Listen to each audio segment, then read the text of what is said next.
Tristan Gondàr, a former VUB student currently reading his Master's in War Studies at King's College, London. This is Katarina Agius Jager. She's a third-year bachelor student here at the VUB in Political Science. We feel it is appropriate to start by thanking and appreciating the excellent performance and interpretation of The Life of David Kelly by Tim Natons and the production team. This show has set the stage for our discussion today. We also wish to appreciate the audience for attending this event, among which we recognize the attendance of several distinguished personalities, like ambassadors of several European states and members of the media. There is one person without which this event would not have been possible, and to whom we wish to extend our appreciation and gratefulness in particular. That is Professor Jonathan Holslag, who has given us the opportunity to discuss this very pertinent topic and subject that is regrettably not given its due attention. Most importantly, we are so thankful and honored to be in the presence of such a distinguished panel today. The panel consists of two women who in reality need no introduction. Their names say it all: Federica Mogherini and Delphine Pronk. Federica Mogherini is today the Rector of the College of Europe, one of the best universities in the world for European studies, and served as the Minister of Foreign Affairs of Italy during Renzi's cabinet, as well as the High Representative of the European Union and Vice President of the European Commission. And Delphine Pronk, who is today the chair of the Political and Security Committee of Europe, of the European Union, and who served as the top diplomat in the Dutch Ministry of Foreign Affairs for over 2 decades, and as the ambassador of the Netherlands to the Political and Security Committee of the European Union. These two women have contributed greatly, not only to the relevance and vision of Europe, but to the empowerment of women everywhere. We would now kindly invite them to the stage.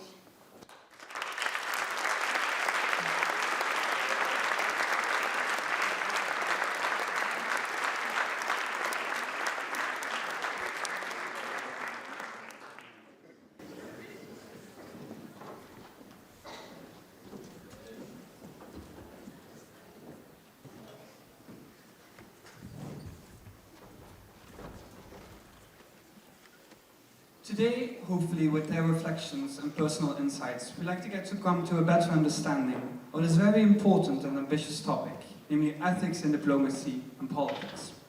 A topic that has often been seeping into the background of political developments, yet it's so crucial. Ethics are core to our humanity. And therefore, we'd like to start with some wisdom provided by Lafayette. He says that we do not only study medicine to know better about our body and to our functions. No, it is to better ourselves, to improve our health.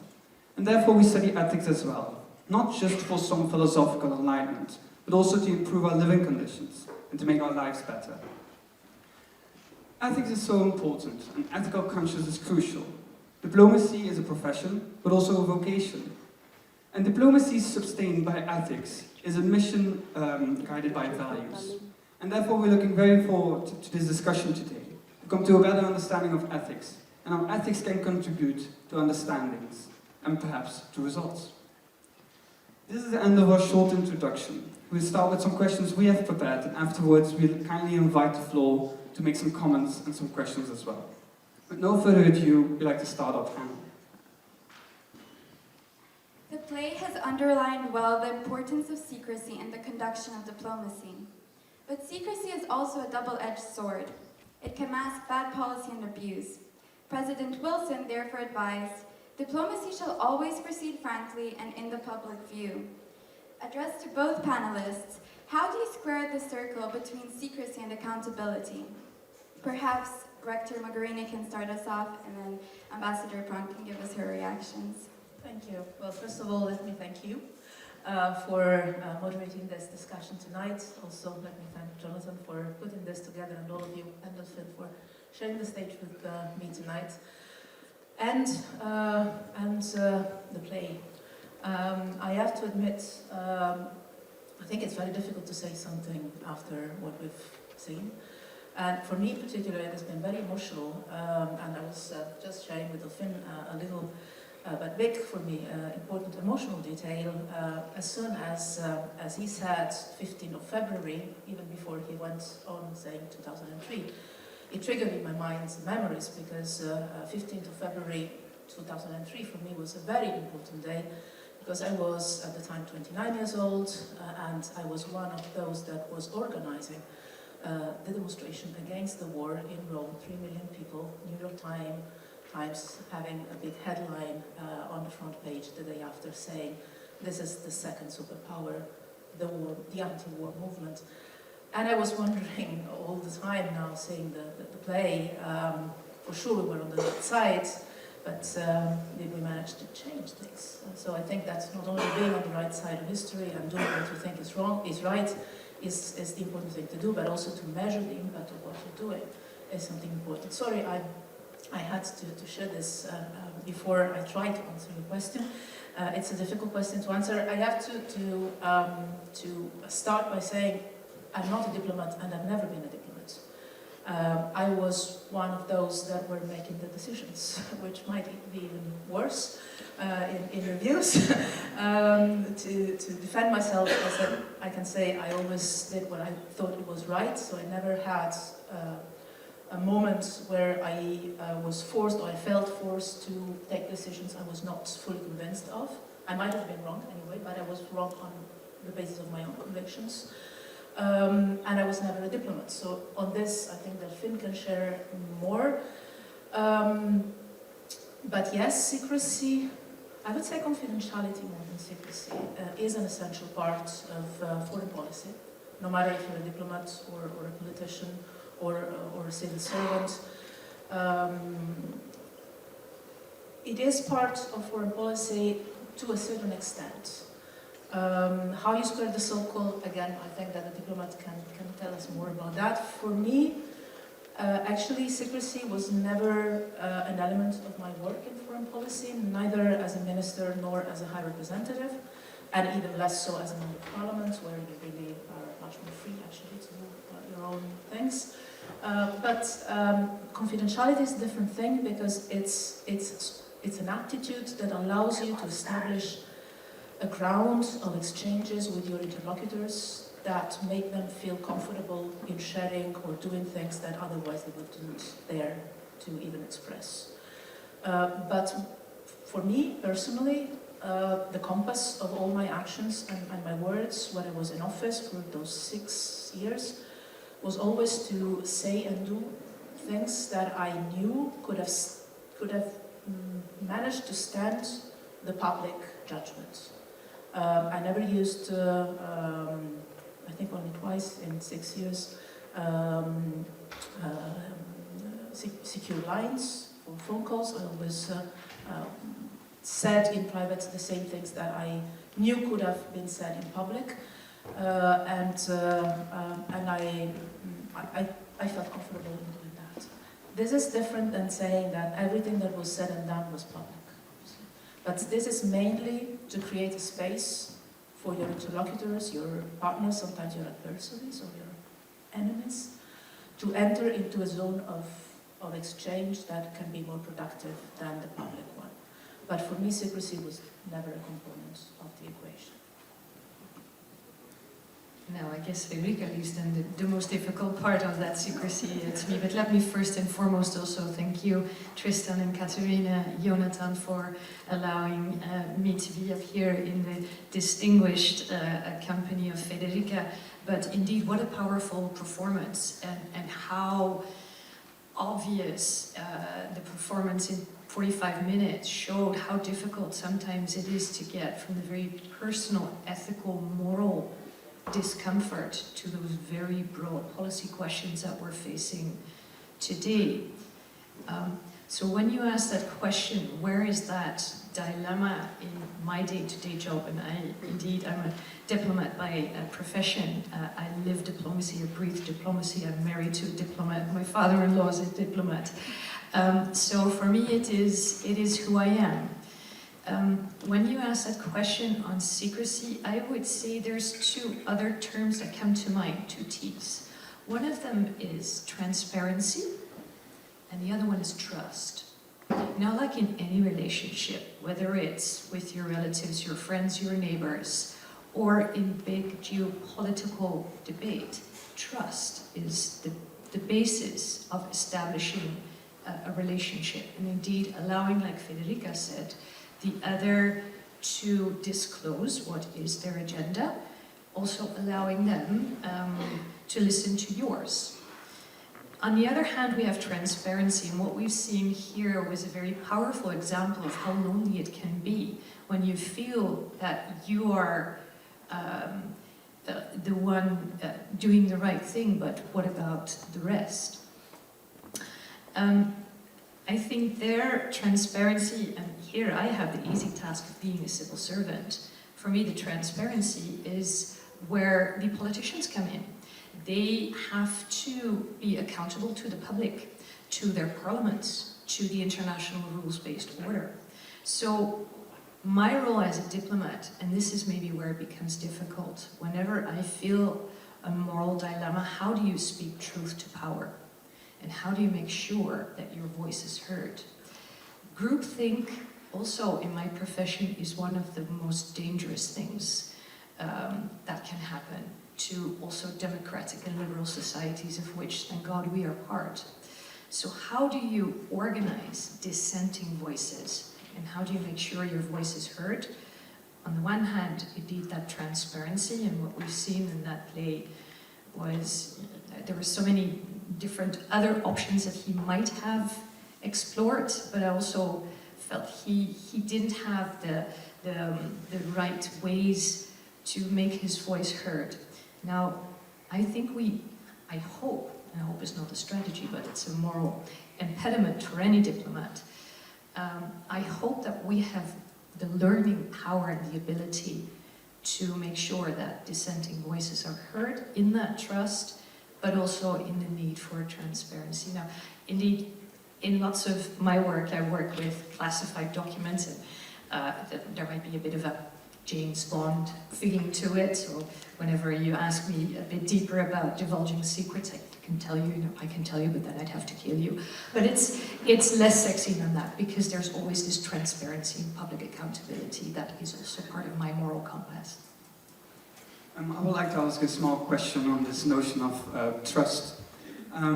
As Federica Mogherini was dealing with the Iran nuclear deal, creating trust between all those partners might not have been the easiest thing to do.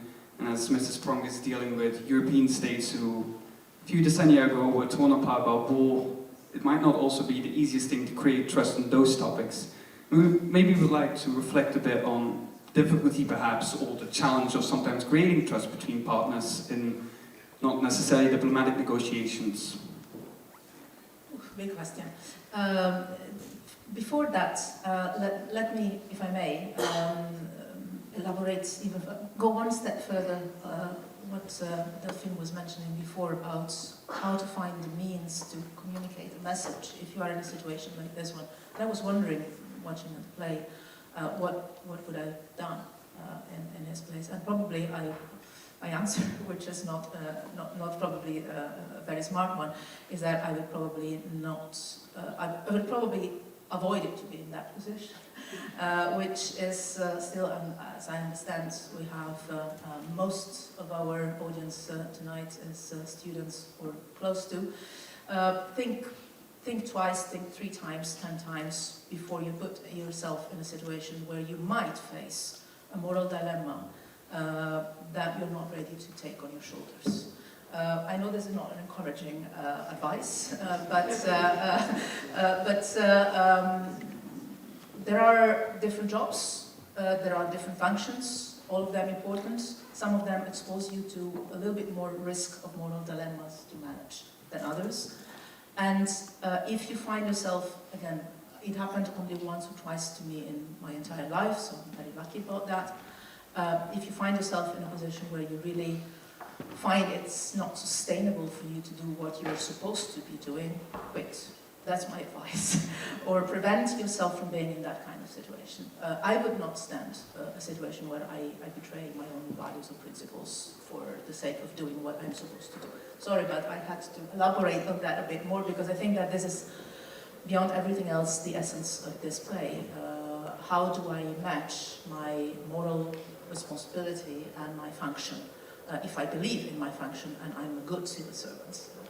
And I think this is something that is difficult to square. This is why also I'm so happy being a rector of the College of Europe today. There's a beautiful poem, I think by Ezra Pound, that says something like, "O Venus, give me a little tobacco shop rather than this, I don't remember the words, but this job that requires my mind and my soul being constantly under pressure." And a little tobacco shop sometimes could be also a good choice. But obviously this was not to discourage you from any perspectives of being in the diplomatic career or civil servant. On the contrary, it's great to contribute and give back to society, because yes, indeed, you can do that. Sorry, I got lost on your question. How do you build trust and how you manage when trust is broken? I think it's partially about building trust, and it's a lot about creating an environment, creating also personal relations, being open to listen, to understand, avoiding being patronizing or expressing judgments, especially if your function is not that one of representing one side, but of facilitating. You mentioned the Iran nuclear deal. That was for me a very particular experience, because in that experience, it was the only one, together with chairing the council, where I was not representing the European Union. I was facilitating a negotiation between different parties. So there I was not representing my party. I was there to make the others come out and work together. So that is a different kind of job, rather than taking political decisions or representing the European Union. So there is this element of setting the table, I would say, creating a space where everybody feels safe, respected. Respected is very important, and listened to. But also, there's something else that has nothing to do with trust, and has to do with interests. In my experience, what is the most powerful element, trigger, for negotiations is when you manage to identify, or to help the others identify, what is not their red line, not what they don't want, but what they absolutely want. What is the essential element that is vital for them to get out of a negotiation. And that is, much more than trust, sometimes, the element that triggers a successful negotiation. If you allow me to come in, because maybe on that first element that you said, Federica, on the advice to the students who indeed make up a big part of the audience today. In the diplomatic system, many diplomatic systems, you have that diplomatic, in Dutch it's called het klasje, so the diplomatic movement, the starting point of your career. And I often talk to young people because they inspire me a lot. I learn a lot from talking to them and listening to what sparks them. But the advice I give, and forgive me for saying it in Dutch, it's a twofold advice, and it might sound very contradictory. One of it is blijf jezelf, and the other one is pas je aan. So try to translate, stay true to yourself and adapt. Now, that requires a careful balance, but indeed, like Federica said, if you understand the interests of the other based on your own values, I think, and that is what we do with the EU 27 negotiations every day, that is indeed what I try to work on every day, on that unity. And I want to take you to some of the current dilemmas we're facing and challenges, which is of course the Russian invasion in Ukraine. And I was talking to Ukrainian soldiers 2 weeks ago. They are trained by our EU military staff and people and member states to get ready to defend their country, to defend the freedom, their freedom, our freedom. And I talked to a Ukrainian soldier, and his name is Dima. And Dima, well, it was translated, but he told me that he was on the battlefield for 11 months. And when he said that, was translated, and I looked at him, I could just see in his eyes what he had to face in 11 months, how resilient he was, but also there was a level of sorrow and sadness that I think my generation, in the peace that we grew up in, lost. So that also confronted me a lot with my own morality. Am I doing this for the right cause? Well, obviously for me that answer was yes. But whenever I faced difficulties in trying to get all those interests aligned with 27 member states around the table, bigger, smaller member states, all with their own values and interests, to align that, for me, that is a very powerful image that I keep in mind in order to answer that question. Not only am I doing it right, but also am I doing the right thing? Thank you. Since you mentioned brutal aggression of Russia in Ukraine, this introduces a new question, namely that with the aggression of Russia in Ukraine, ethics seems to be more distant now than ever. And this brings us to the question of how do we combine, on the one hand, what should be done, so ethics, with, on the other hand, what could be done and what is feasible to be done. In other words, do maybe ethics and morality obstruct prudent diplomacy and politics, perhaps? Mrs. Pronk, if you would like to start? I think it's a false contradiction. Because, like I said, it's not about just doing the right thing. We've seen the inspector doing a job. He's a civil servant. But also, in the end, what gnawed at him, what ate him up, and literally cost him his life, was, am I doing the right thing? So, we have 3 children, so I learn a lot. Best feedback is the feedback I get at home. So whenever I come from, meetings, I can be very self-important, but the best feedback is back home saying, well, Mom, just help me do my homework, or why is there no food on the table, or good stuff to eat. But the school they're at, they teach them the big 4 values, and I love those values because they provide a very good compass to get that ethical component in my day-to-day work. They ask me, is it fair? Is it safe? Is it kind? Is it respectful? So in those 4, my 8-year-old, she told me that. So, well, that's actually a great way to ask myself, am I on the right path? Now, of course, what is extremely helpful is to gather around you in your professional life the best people you can. And I have at least 2 of them here in the room. To also work with people around you to make sure their voices are heard, and they can dissent with me whenever, and they know, because I always ask them, I want to hear you. I want to hear your voice. If we have a meeting, no matter 30 people, at the end of the meeting, I want everybody's voice heard, because it's so important not to stay in that sort of position of power by yourself, but just to make sure that you gather the right people around you to keep you on track. And it can be lonely, but make sure it is not lonely, because you need to gather around you the people who really have that team spirit around you to make sure that you're doing the right thing. I think that, maybe I didn't understand the question, but I think that in the case of the Russian aggression against Ukraine, we don't really have a contradiction between what needs to be done and what can be done, or what we are doing and what we should be doing, because I think we're simply doing what needs to be done. And it's at the same time the defense of our own freedom and democracy, their own freedom and democracy, but also, I would say even most importantly, because our own freedom and democracy is our own, and others could say, and so what? It's your own, do whatever you want with it, that's your fight. But most importantly, we are upholding, or we're trying to uphold, the international legal system. And this is something that I think we've communicated not perfectly well from the outset, maybe now a little bit better. That it's not just a matter of facing what one of our visiting professors in Bruges of law told me is is the first case in the last century where all, probably not the last century, the last, I think he meant the last, after the Second World War, all the boxes of violation of international law are ticked by a permanent member of the Security Council of the United Nations.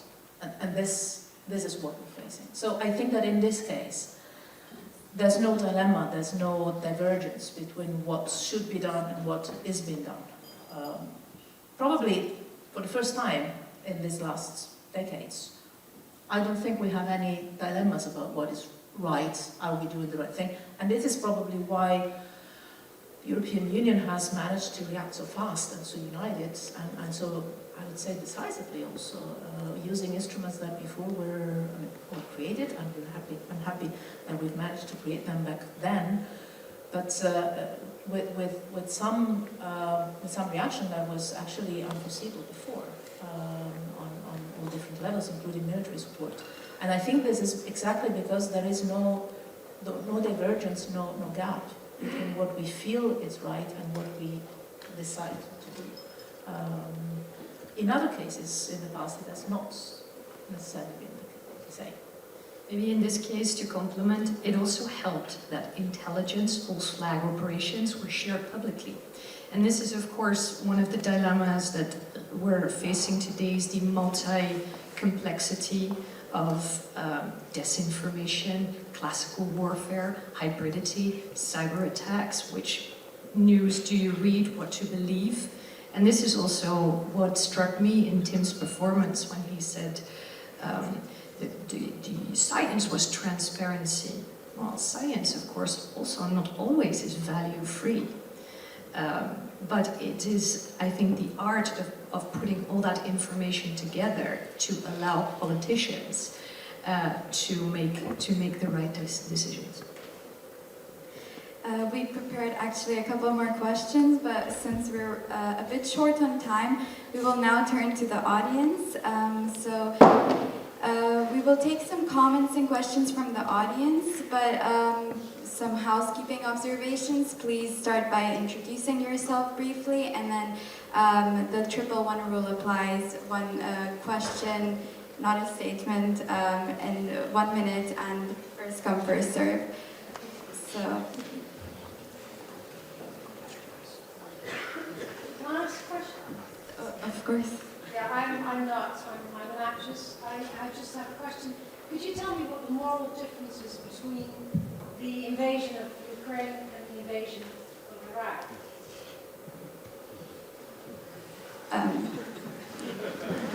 Rector Mogherini, would you like to say? I'm really curious.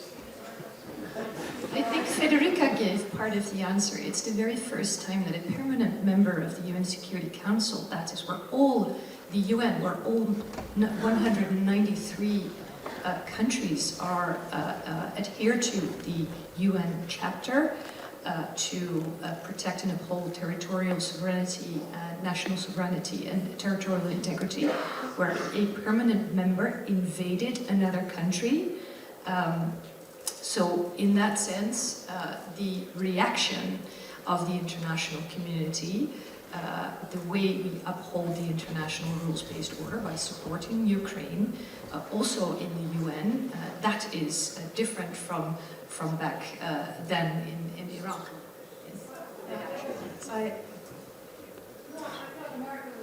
It is in the UK too. And this is why probably I was organizing that demonstration at the time. So I'm not sure I'm the right person to answer that. But there are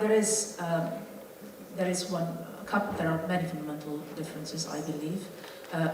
Starting from the point that I thought, and I still think, I've always thought that the war in Iraq was a mistake, not only morally but also politically and geopolitically, as we would say today. So that was my starting point.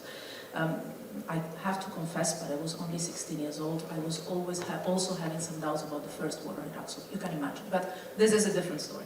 The main point is this, that at the time, and we see this clearly in the play, there was a sense from an international coalition of the WILEX to explain and justify from an international legal point of view, to the United Nations and to the Security Council, a story was built. Then you can argue, was it true, was it not true, was it really grounded or not? But there was an effort, an attempt to give a justification that was grounded in international law and in the international legal system, in the multilateral system, and there was a sense of the responsibility to protect somehow and to prevent the use of weapons of mass destruction. You might remember, I think it was Colin Powell showing the famous thing in the UN Security Council. So it was in that system that was somehow used, referred to, some might say manipulated, but there was a use of the international legal system to justify or get a legitimate backup for a military intervention. Here, and it was not an annexation, it was not an invasion, it was at the time, and again, I'm here playing the devil's advocate, but at the time it was presented as a military intervention by a coalition of the willings for a specific reason, to protect a people against a dictator and a region somehow, but this is a different story. Here we have a permanent member of the Security Council, nuclear power, military nuclear power, that says part of my neighbor's territory is mine, and moves the border by military force. That's different for me. That's different for me. This is exactly, not even exactly, that's even worse, than what we did in Europe for thousands of years. Fighting on our respective borders, on territory, on whose territory belongs to whom, as if there were no international legal system at all managing our relations. And I think that this makes a big, big difference. This is not the only war that we have seen in the last decades that is moved by territorial disputes, to use many inverted commas. But this is the first time that it happens in such a blatant way by a permanent member of the Security Council. To my memory, never before a permanent member of the Security Council has moved or attempted to move borders by military means without any even tentative legal justification in front of the international community. And I think that this makes a big difference. Okay, thank you for your reflection. Some more questions. A small thing, could you wait with your question till the mic reaches you so that the people sitting at the top balcony can also hear the question? So any more questions? The gentleman with the scarf. Thank you for acknowledging my fashion choices. My name is Jasper Allard, student at the VUB master student. My question is, none of us can know whether or not David Kelly actually committed suicide or whatever else was implied by the show, but I wanted to ask, what do you think is the value of that question, the question that's being so heavily implied by the show itself, and which I think we're kind of dancing around during this discussion? I mean, the question whether it was a suicide or not. I don't think anyone can answer that here, but what do you think is the value of that? Why do you think we should contemplate whether or not he did in fact kill himself? Because that's a question that's really being raised by the show, and if we're here for the show, then I think that's a question worth pondering. We don't know the facts, but it does raise serious questions of, okay, if he did do it, then that's in the realm of what we discussed previously, of like the secrecy that the diplomats have to keep within themselves and the moral dilemmas they face, or if he was killed by the American or the British government, as it's very much, it is an alluded possibility in the show, then what do you think that says about the governments involved and their relationship with the truth and secrecy? This is a typical question that in my previous job in the press room I would say no comment on this, which is always an excellent answer to any question, because again you can ask any question, but also you have the right not to answer. I think the main point, at least what I got from the play, is that it was for me quite self-evident that it was unlikely to be a suicide for the many reasons that were mentioned, but it was plausible from an ethical point of view, given the state of being torn and contradictions between his own values and his sense of duty. And also probably the pressure, because he describes something that is also something that is normally not very well recognized and acknowledged, but he describes quite well, I think, the pressure, the mix of pressure by media, society, functions that he was experimenting, and his own contradictions in handling this could have led a person to suicide. Then I think that this is the whole point.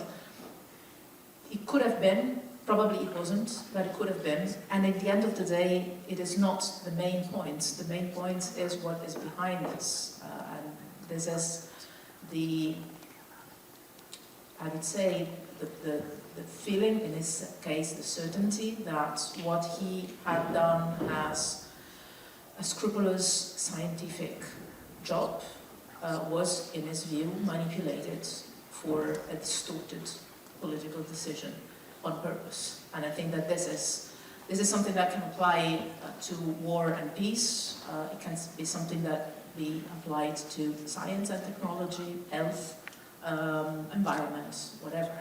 And I think that this is, the essence is the relation between the political decision-making and the use that the political decision-making makes of the scientific basis or evidences, that it commits, that the power itself commits to the scientific community, and how the scientific community, in this case, so nothing to do with diplomats for once, is somehow offering at the service of the political and institutional world. It is true, and we've seen so much of that with the pandemic.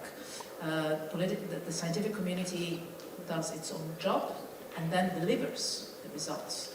But then what is done with the results of the scientific work is in the hands of the decision-making and of the political and institutional sphere.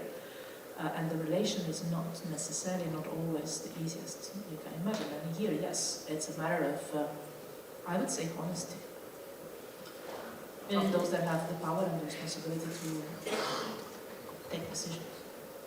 And if this play shows anything, it is that art can and should be provoking exactly the questions that we're addressing this evening. So the power of this performance is also to make us all realize again how one human being can make a difference, how sad it could end. And of course I can't answer your question because I don't know the facts. Now, fact-free politics is often very easy. But that's also why you have indeed scientists, you have media, the role of civil servants to make sure that in the end, indeed, the political decisions in our democracies are taken in that full transparency and accountability. I think also it shows the power of whistleblowing. And I think we've seen many examples from the recent leaks, whether they were, unintendedly by one person bragging to an internet community, or a whistleblower like Snowden or the WikiLeaks. It shows the power of information and then what you need to do with that information. And to bring it back to that individual, I was indeed also moved and triggered and touched, but also a bit frustrated by the way this individual was so lonely in his struggle to make sure that his voice was heard. And I hope, and I encourage all of you that, like Federica said also before, that if you ever have an ethical, moral dilemma like that, talk. Make sure your voice is heard. Not saying that all of the diplomats should run to the media to go and leak secrets that could also be harmful, but make sure that you have dissenting channels, that you speak truth to power, and even in democracies, we've seen how difficult it is to speak truth to power. If I can follow up on this, I think it's also his own moral dilemma, because he's also taken a decision. When he has decided to destroy the polio vaccines, it was his decision. And I think this is why it's some coming back in his mind in these last hours, moments probably, not hours. Because that was the one decision he tells us about, and it was in his hands. And it was for him to judge if those were vaccines or potential elements of a biological weapon. And this tells us that sometimes we have this easy distinction, there's the civil servants, and there's the politicians taking decisions, there's the scientific community, and there are boundaries, there are boxes, and the decisions are taken only at a certain level. Well, actually, not so much, because any of you, any of us, in whatever the position we are, well, in some positions, you take decisions every minute, and that's your job, basically. In other positions, you follow or you implement decision. He tells at the beginning, I'm one that implements decisions, I'm not one that takes decisions. But actually, he took decisions. And maybe that is the most dramatic part of the play, for me at least, when he was in front of his own responsibility, and he destroyed them. He destroyed them. Even if he knew that it made perfectly sense what Kassam was telling him. So this also tells us that there is a little decision maker in each of us, no matter where you're positioned in the system. And you have to, probably even if you end up having the little tobacco shop that makes you relax, maybe even there you might face a situation where you have a moral dilemma and you have to be ready to solve by yourself. And it's important then to follow what you think is right. And maybe he was obsessed by that because maybe he was not 100% sure that decision was the right one to take. While this is a very interesting and engaging discussion, we are unfortunately running out of time. So we would like to thank everyone again for attending, the audience for engaging with the discussion, and our panelists for sharing their experiences and insights. May we please ask the audience to show appreciation to the panelists by a hand of applause.